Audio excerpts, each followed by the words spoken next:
Hello, it's Jack Chuter here from Attention Magazine. Welcome to Crucial Listening, the podcast where I speak to a musician or sound artist about 3 records that are important to them.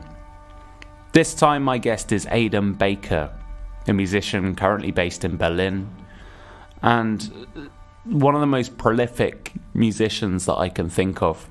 He is in so many projects. He releases a huge amount of music each year. Just as I spoke to him for this podcast, we had 3 imminent releases that had his involvement that we were talking about.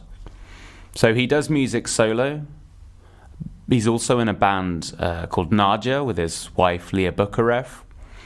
And then he's in various other collaborative projects such as Caudal, Whisper Room, Adoran, such a huge amount. I'm missing loads there. Arc, basically if you go to aidan-baker.tumblr.com, click on music, he's got a list of various projects there, and you can also find means of listening to that music as well. It's really wonderful. I think he's got a very distinctive sound, so there's a thread running through all of these different releases, even though they touch on completely different areas of music. This was a lovely chat. The sound quality isn't 100% brilliant, but I think you can make everything out just fine. If you're liking the podcast, then please do go rate it and review it on Apple Podcasts or your podcast app of choice. That would be heaps of help. And as always, if you go to attentionmagazine.co.uk/crucial listening, you can find various notes about Aidan's picks and Aidan's music. I'll try and cram in a few links to where you can listen to his music directly. So without further ado, Aidan Baker on Crucial Listening.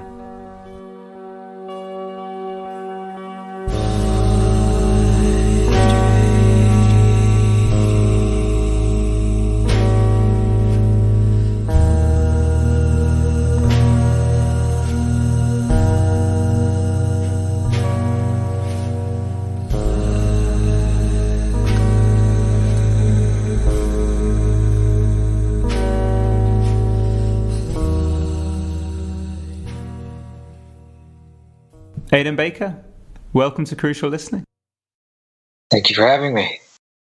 Now, as we were just talking about before we pressed record and started the show, you've got a flurry of releases coming out, and in the, the ebb and flow of your creative output, this seems to be a period of flow with several things coming. Can you tell me about the releases that you've got currently occupying your schedule right now?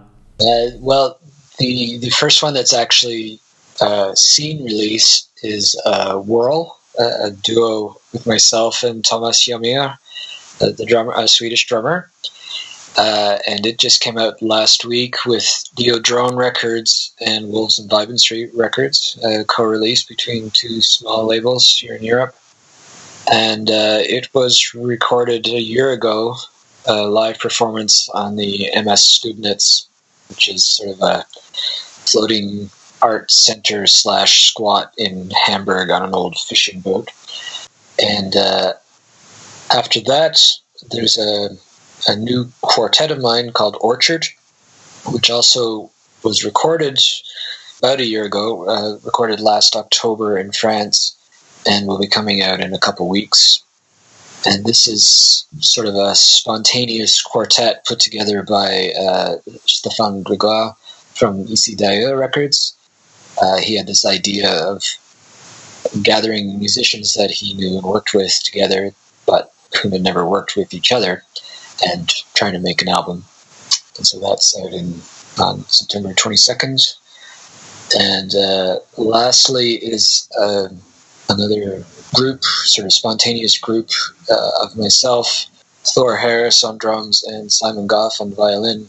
And that is the most recent in terms of actual recording. We recorded in June this year here in Berlin. And it was just an afternoon session. And while we all knew each other, we'd never actually played together before. So that was sort of an equally spontaneous trio, I guess. and that will be out in November on Giza Records. And so there's two there where you have been collaborating with people with whom you've never had any musical interaction previously. Yeah, well, I have played with Simon before in different groups, and Thor has contributed drums to some of my albums before, but we never played in that trio setting altogether like that. I always, in fact, it came up on this podcast when I spoke with Lawrence English, that watching... Lawrence mastered this album, by the way, just to make that connection. No way! Yeah. Wow.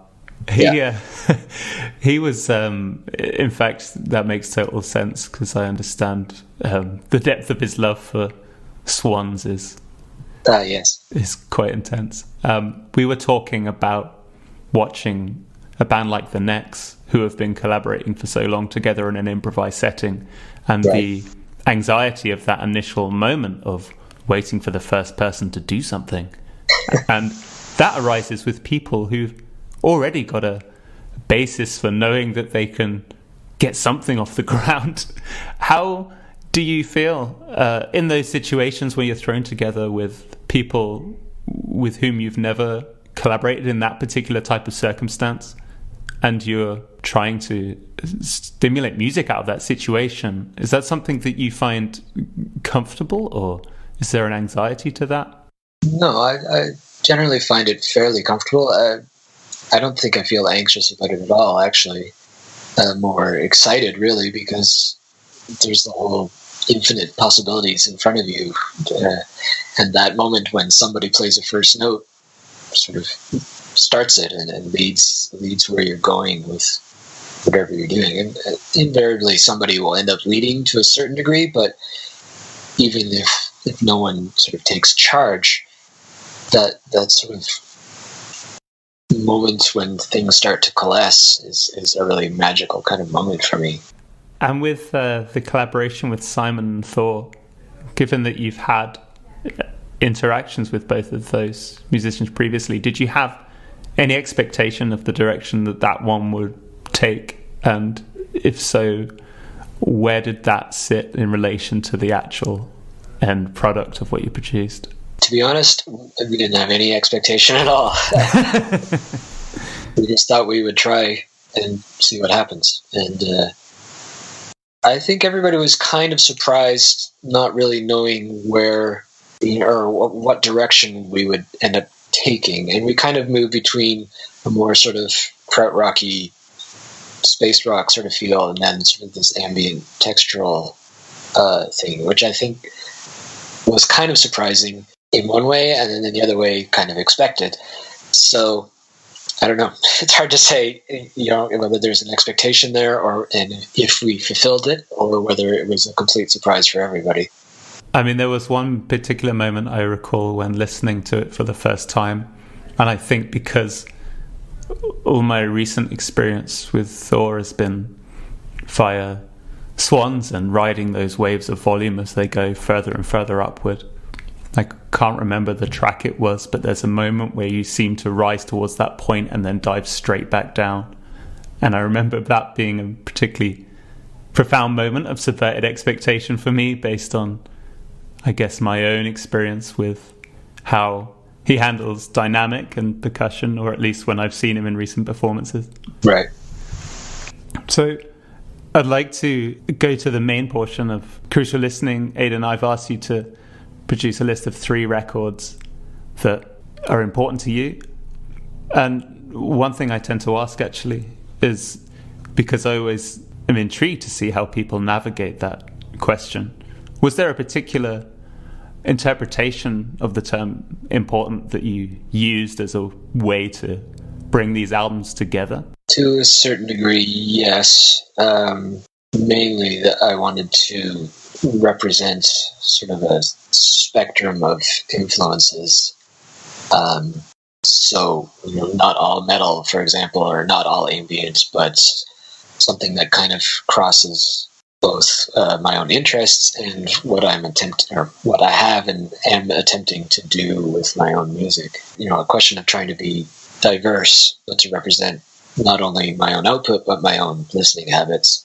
Yeah, it's certainly been interesting to listen through to these records in the context of knowing that they mean something to you. Oh, cool. Yeah, especially with those that I've already heard previously. I think it's always nice to have a new angle with which to approach a record. But if you'd like to introduce your first album and also tell me why this record is important to you. Okay, first album, Big Black's Songs About Fucking, which I only just discovered recently. It's 30 years old this year. Yeah, wow. Yeah, which is kind of a surprise, but still interesting that it being 30 years old, it still sounds quite unique and fresh, I think. It's not an album I listen to all the time, but one that I come back to fairly regularly, and each time I feel like, yeah, this is current, this is valid. And it's a band that I don't even know how I discovered. I think a teenage friend and I who would go to the city center and dig through record shops picked it up one time when I was like 15 or so. And my friend really hated it, but I really liked it.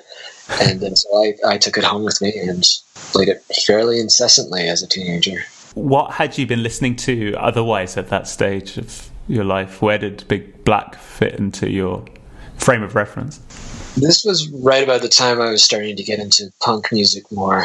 And I think that's why we picked it up, because it was on Touch and Go. And we thought, oh, it's going to be a punk band. And it is punk, but it also isn't, which is what I liked about it. This punk mentality, but a very different industrial texture to the sounds that was very not punk. So yeah, other bands I was listening to at that time would be like, Dead Kennedys, or some of the early Corrosion of Conformity stuff, Dirty Rotten Imbeciles and things. So kind of, I don't want to say stupid punk, but DRI is kind of silly. DK maybe is a little more intelligent, but Big Black kind of takes that sort of political antagonism of Dead Kennedys and then skews it and makes it much more sort of personal political things. So the idea behind the lyrics, which are relatively indecipherable, but just from the song titles and some of the texts about the songs, there's such a different subject matter involved that most punks bands didn't really address, even if it was political or preaching smash the system or whatever. This was more about smashing the internal system or the personal system. That really struck me today, actually. I saw that you recently posted a Rolling Stone article about the record. Yeah. Which is great. I really loved Dave Riley's quote.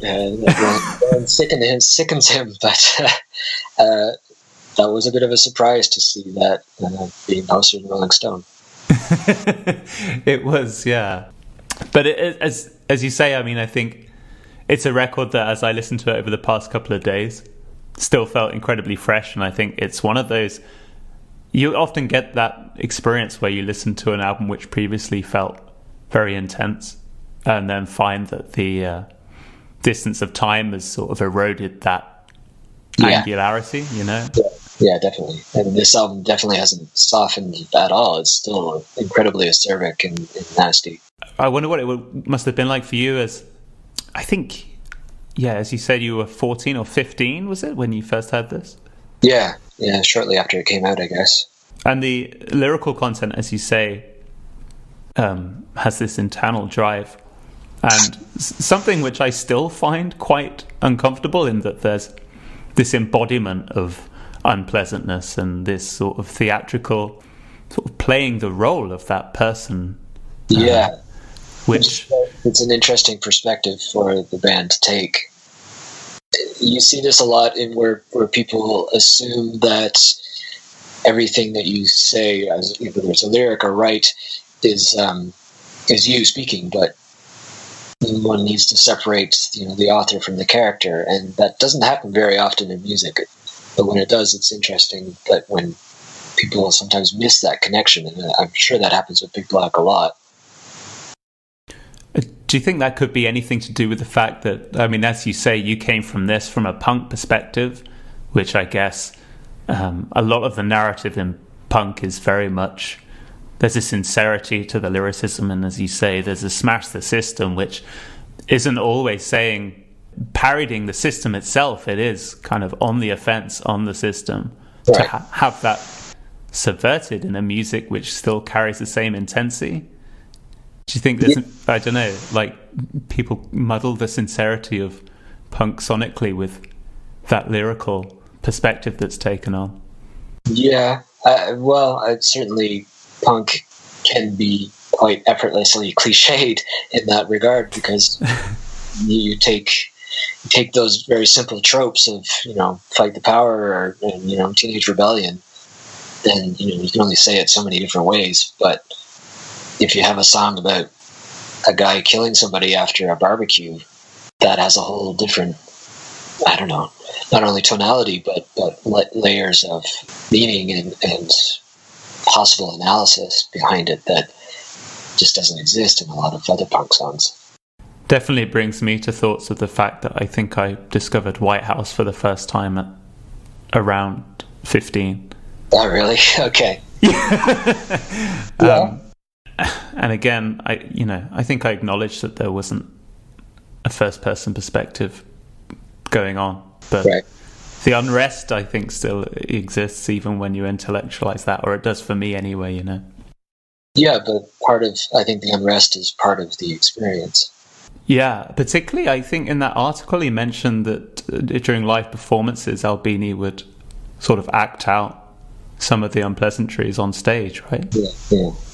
What about the drum machine? Had you had experience of music up until that point that utilized the drum machine in that way? I mean, that still as well sounds very hard-hitting now, even in the advent of so much music that's doing that. Yeah.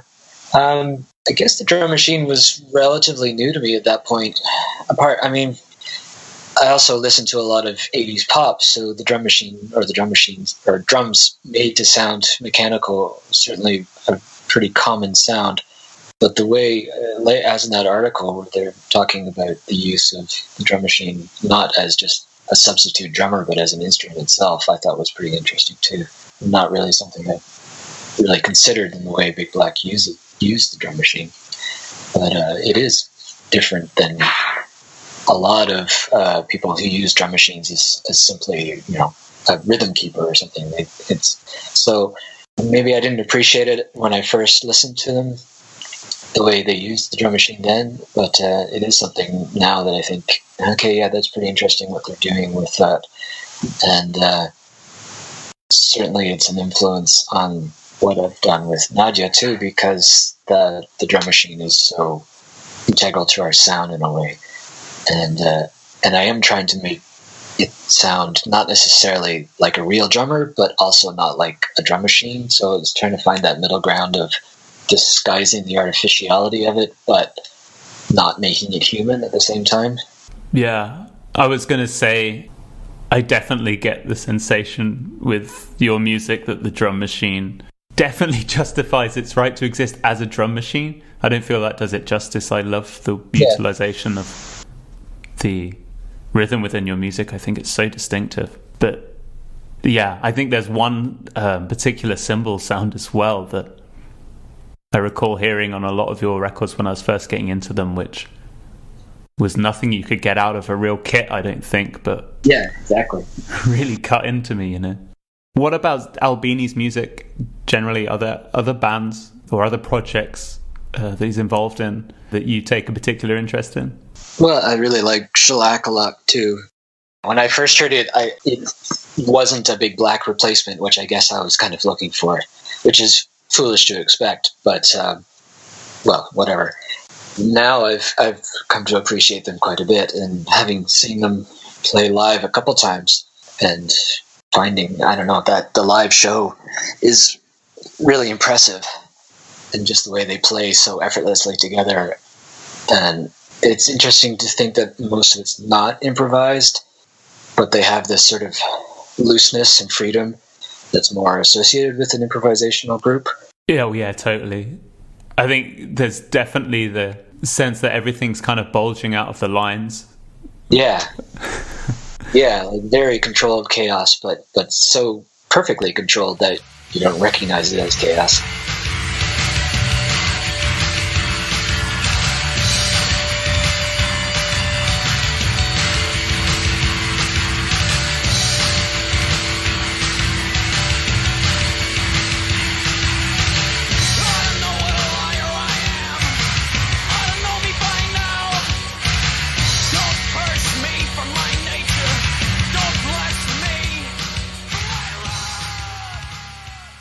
Aidan, if I could have your second album, that would be grand, and as well, if you could tell me why it's important to you as well.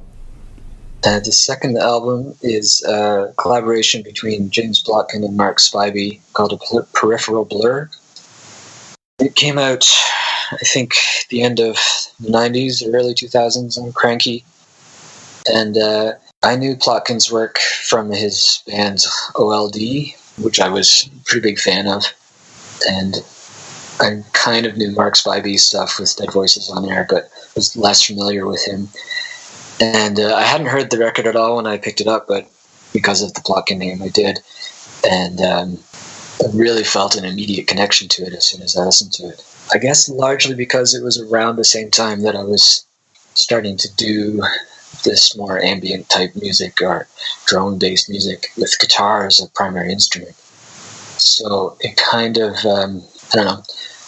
validated my musical decisions, I guess, because here was somebody making an album like, oh, this is what I want to do. This is the kind of style I've been experimenting with. And it was like this immediate connection that I had to it. Yeah, I saw you write about the record, or at least a couple of tracks, maybe it was the whole record, where you spoke about the track Vaudelaire having this deep resonance in spite of the fact that little actually happens throughout the duration of it. Oh yeah, it's super minimal. Yeah, but at the same time, it's got this very emotive, which is something that I find lacking in a lot of ambient music, and something that I try to include in my own because I don't know, music should be emotive. I can agree with that. The interesting thing that I think this record exploits so well is that it justifies itself so well as a work that utilizes repetition. It's that implaceable thing where even though it's coming back around so recurrently, that it's warranted and that there's a deeper dive to be taken each and every time. And it's not always apparent for me as to like why that is justified. Like why should I be relooking at this sonic image? But it's something that I'm compelled to keep doing. Mm-hmm. Is there any part of that I mean, that's something I also get from your work, a lot of your albums. I was listening only recently to The Sea Swells a Bit again, which is a personal favorite. I mean, is this an idea that you connect with in terms of composing ambient music? The idea that there's always something different in it, you mean? Or yeah, even through the process of repetition. Yeah, most of my music is loop based, but even if the loop is static or unchanging, the way I play with the loop changes it. So it's hard to articulate, I guess, but certainly the idea that things repeat, but as they repeat, they degrade or change somehow is kind of core to my method and what I'm trying to do. And I hear that in this album because it is all quite loop-based, but things move so subtly and deceptively almost that it's really hard to hear it unless you're listening super closely. And this is one of those albums where you can hear different things if you're in different settings or with repeat listens. It's a changed song somehow depending where you are or how intensely you're listening and stuff. And I kind of feel that's a cliche in a lot of cases with most albums because not a lot of, well, it's unfair to say not a lot of bands do that, but yeah, there's a lot of music that doesn't bear up to repeat listens like this. I think it was Mark Spivey. I found some interview quotes that accompanied this on Cranky, where he said something about using obscurity as a means of granting the listener space in which to exist within the music. Yeah. Which is such a lovely idea. Yeah, that's really nice. And that idea too is something I sort of incorporate with my solo performances, or most performances actually. The idea that it's creating an inclusive sonic environment. So it's less about me playing something for a crowd than me trying to create something that envelops both myself and the audience. And so it becomes this shared space within the sound. Does that impress itself upon your stage demeanor at all? Maybe. I'm sorry, that's a strange question, I guess. The only reason I asked that question, I think, is because seeing you perform live, when I've seen Nigel play... When was the last time you saw us play? I don't recall. It was a few years back now. I don't know whether there's been a shift since, but I noticed quite a subdued demeanor to your performance, which felt entirely appropriate. There wasn't a visual fixed sort of fixation. Well, that is quite conscious. I think that we're attempting to take ourselves out of the equation. People aren't necessarily watching us perform. We're trying to create an environment instead. So, I mean, people do watch us, of course, to see what we're doing to a certain degree, but I think it's less about, being a spectacle and more about creating a sonic space. I think on that note as well, this record, this collaboration between Plotkin and Spivey seems very much in that vein, I guess, of the mid-90s post-rock that was being made at that time. I mean, I understand that at least Plotkin's portion is partly guitar-based. And again, is this obfuscation of the origin and that disconnection between the source of instigation and the sound itself, which again, I think is a really interesting theme, and I think it makes a lot of those records sound pretty timeless in a way. Yeah, that's quite true. I know that you work with James quite regularly as a mastering engineer. Is there anything that draws you to working with him in terms of the way that he treats your material? Well, I trust his ear, to be quite blunt about it. I appreciate pretty much everything he's done, and given the track record we've had with everything we've sent to him, I've always been happy with what he's done. So I think we share a pretty, a fairly similar sonic aesthetic, at least. I've always found he's been quite quick with his take on a master, his work with mastering to do what we want and need. So, I don't know whether it's just my lack of understanding of mastering or the fact that a lot of quite deep and bass intense music gets sent his way, but any record with his stamp on it, I'm just always so taken aback by the handling of low frequencies in particular. It just seems so exact. I don't know if that's him or not. I think it is, yeah. And I think you can hear it on this record that the bass is quite subtle, but it's really kind of interestingly there in the way it moves and the pulse of it, I guess.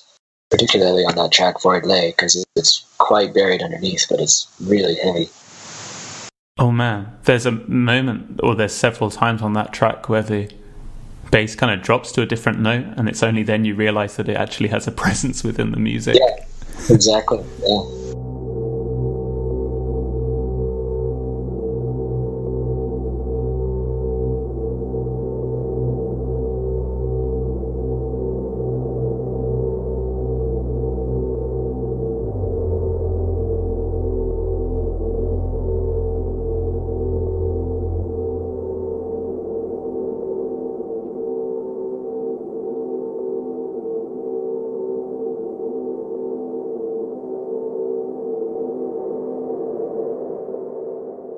And if I could have your final record, Aidan, that would be great.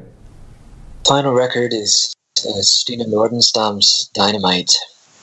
And Stina is a Swedish singer and guitarist.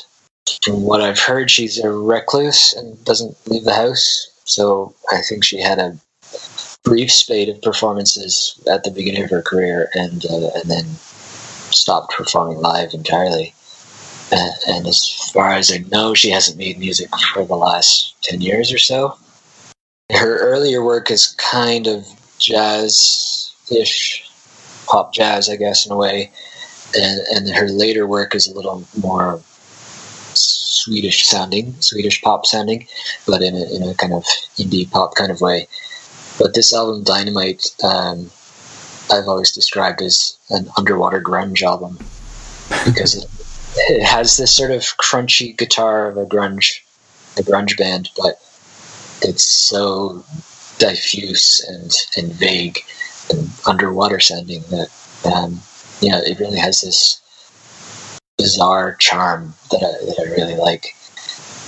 It's also incredibly depressing and not maudlin, but sad, for lack of a better word. It's a very bleak record, but it has this weird charm to its bleakness. Yeah, I had no idea what to expect when I listened to this, and it was really quite a bizarre one to grapple with, I think, within a short space of time. I'm going to need to give it more. It's not an accessible album either. Like her other work is probably easier to get into, but this album has more of a sort of an overlying tone to it that the other albums don't as much, of this sort of off-kilter grunge pop sort of feel. Did you come into this record first, or had you heard her albums previous to this one before? No, this was the first one I heard, and I think a friend of mine played it for me once, and I was enthralled as soon as I heard it. What is this? I have to find this and track it down. And I've since tracked down all the other records too, but this is definitely my favorite, even if the other ones have some nice tunes on them as well. Is this the kind of record that gets shed in a certain light once you've heard the material either side of it as well? It feels like it might be that way. Yeah, I suppose so. I don't know. Again, it was kind of like the Big Black to Shellac thing where I was looking for more of the same and didn't get it. Right. So the rest of her catalog was never quite as satisfying as this one. There's one other album of hers that's mostly, I think it's all cover songs, which has a kind of a similar feel. And that one is my next favorite after Dynamite, mainly because it has this similar tonality to it. I guess compared to the rest of the catalog, it makes this one that much specialer, that much more special, using my superlatives properly, because of its uniqueness in a way. Yeah, because it feels, I haven't heard the other releases yet, but I'm always fascinated when you read about an artist who starts on the rails, I guess, in a pop sense, and falls off them. So I think of people like Scott Walker or Talk, and my listening is so informed by speculation as to what happened in the interim. And for some bands, I guess that's quite explicit.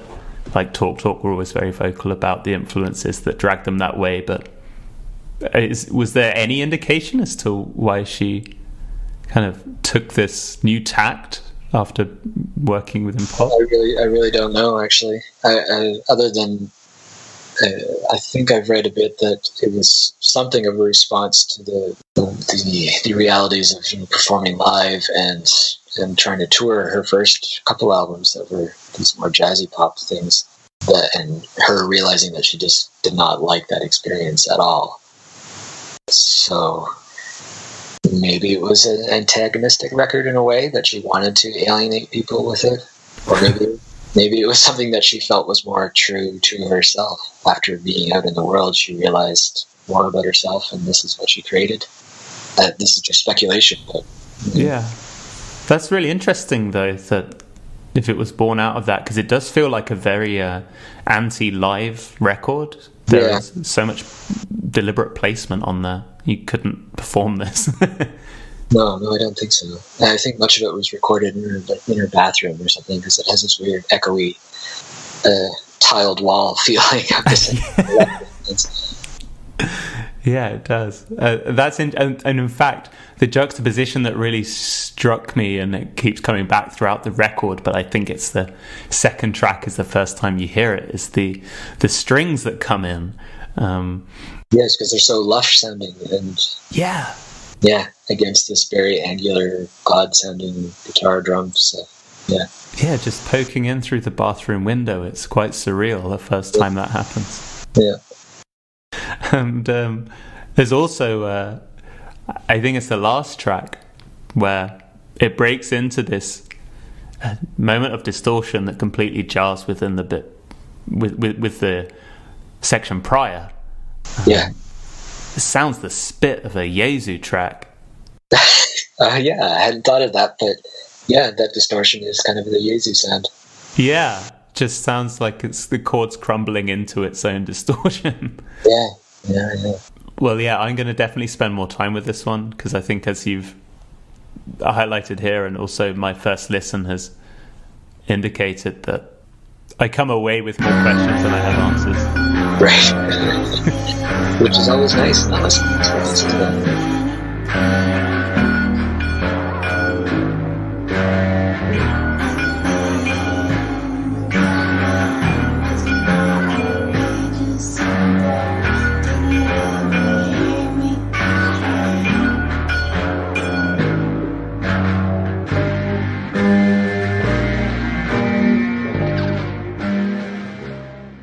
Were there any honorary mentions in anything that nearly made the cut? Yeah, well, I definitely thought about putting a Godflesh album in there, speaking of Yezu. Oh, wow. And it probably would have been Pure, because that was the first Godflesh album that I remember buying. But I think Big Black took precedent over it, at least in terms of formative music, since I heard it at least 2 or 3 years prior. So it was kind of that first introduction to this sort of industrial, weird punkness sound, which, probably most people don't compare Big Black and Godflesh, because they're pretty different sounding, but they do have that similar washy guitar sound, and the drum machine, of course. So there are some similarities. And another album was Connate's debut, another of Plotkin's projects, but I decided to go for the ambient record because, I don't know why. That's quite a decision to make. Yeah, I mean, they're pretty opposite extremes, but kind of both equally influential in a way. But A Peripheral Blur came out just a bit sooner, so it's maybe a little more important. So. Testament as well, I guess, to Plotkin's spectrum of interest. Yeah, exactly. But also with Connate, that idea of the sonic environment is pretty prevalent in their music. I don't know if you ever saw them live, but they were so present, both in terms of their physical appearance on stage and just the wall of sound that they created, but also in that sort of effacing way that we do, that it wasn't necessarily about the performance, more about the experience of the sound. I'm so jealous. When did you see them? We was actually one of our very first shows in Montreal was opening for them in 2005, and we played with them in Montreal and Toronto 2 nights. I just saw those 2 shows, but yeah, they were pretty impressive. I've seen Nor. Alan's other project, yeah. Yeah, so I've got a taste of the, I guess, menace that he brings. Yes. Which is funny because he's kind of such a nice guy when he's not on stage. Very gentle and kind of, a little goofy, sort of, quirky humor kind of thing. But when he's on stage, he transforms quite completely. Yeah, I guess he gets it all out. Yeah, I suppose.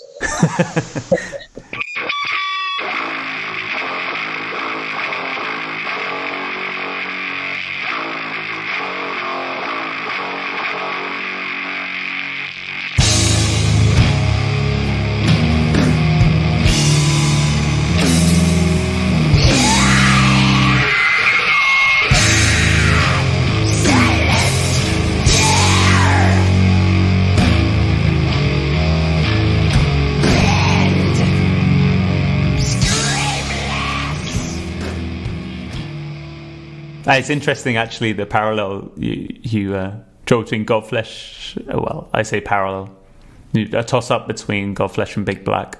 Because actually, I never really thought about it, but I guess if I was to draw a Godflesh record alongside that Big Black record, it would probably be Pure, because the guitar tone on that, I guess, is so much more shrill. Yeah, and quite similar. And with Robert Hampson's extra guitar on Pure, I think that's a big part of it, because he has that very washy kind of sound. You don't think of Big Black as being washy necessarily, but the guitar is just so much treble that there's an overtone created in there that's just a sort of wash of sound underneath the riffs going on. Totally, and I think it's King of the Jews. You almost get a hint of that wash coming in. Yeah, and that's almost kind of a shoegaze track, isn't it? Yeah, I mean that. I forgot about that track, and then it caught me off guard all over again when I listened back to the album. Yeah. Aidan, this has been fantastic. Thank you so much for taking the time to talk about these records with me. My pleasure. If people want to check out your own music, what you're up to, where's the best place for them to be headed? Well, if they want to go straight to the listening, I have various Bandcamp pages with most of my projects. You just go to aidanbaker.bandcamp.com. You can get to most of them from there. That's the easiest. And then, Facebook pages as well. So search on Facebook and you'll probably find them. I'll include as many links as I'm permitted to fit into the podcast description. I don't know what the limit is. So thank you so much once again, and to everyone listening, I'll see you next time.